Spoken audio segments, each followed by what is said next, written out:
نمارس حق الرد على أكاذيب وعلى الترهات الوفد الجزائري فيما يخص قضية الصحراء المغربية. فالصحراء مغربية ستبقى مغربية إلى الأبد. أما الانتهاكات الحقيقية هي التي نراها منذ 50 سنة في داخل تندوف، وهي أراضي جزائرية تجمع فيها دولة الجزائر مجموعة من الإرهابيين تأويهم تسلحهم وتدعمهم للدعم بمس بالاستقرار المملكة المغربية.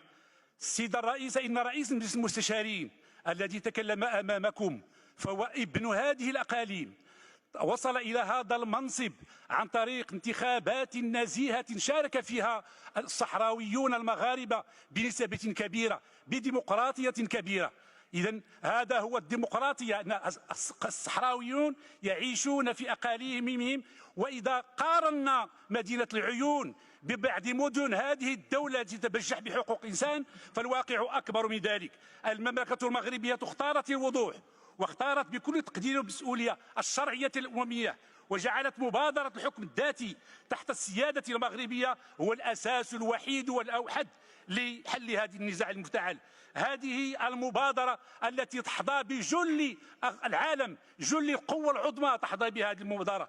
إن المملكة المغربية، إن جلالة الملك ما فتئ يمد يده إلى حكام الجزائر لكي نتفاوت في هذا الموضوع، ولكن إصرار هذه الحكام وإيواؤهم وتدريبهم وتسليحهم لهذه العصابة الإرهابية للمساس بأمن المغرب سوف يضع الجزائر يوما أمام العالم كدولة راهية للإرهاب، وسوف يكون ذلك وابلا على شقائنا في الجزائر، لأن تهمة إيواء الإرهاب ورعاية الإرهاب وما يترتب عليه ذلك من تبعات أمام المنتظر الدولي.